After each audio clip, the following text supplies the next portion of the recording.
sjede kose.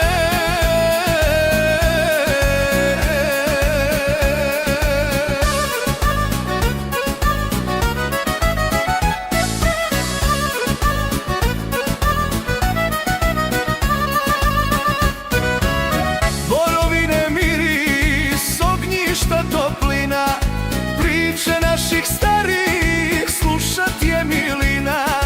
U kamenu sivom zapisalo vrijeme, život nosi radost ili teško breme. Aoj, pločo moja, dušo lička mila, u tebi mi mladost najmilija bila. Kad me puti ovi kroz daljine nose, ti me zoveš dođi, bar i sjede kose.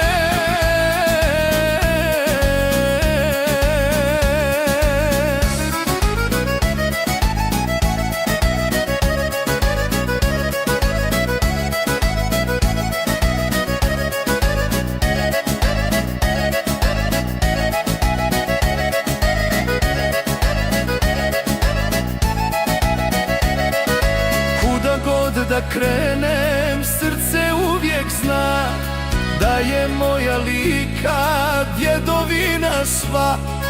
Pored Ploče moje i u širem kraju, Mogorić mi najbliži, neka svi to znaju.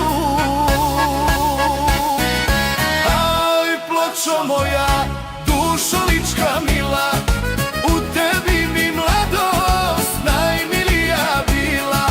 Kad me puti ovi kroz daljine nose, ti me zoveš dođi, bar i sjede kose.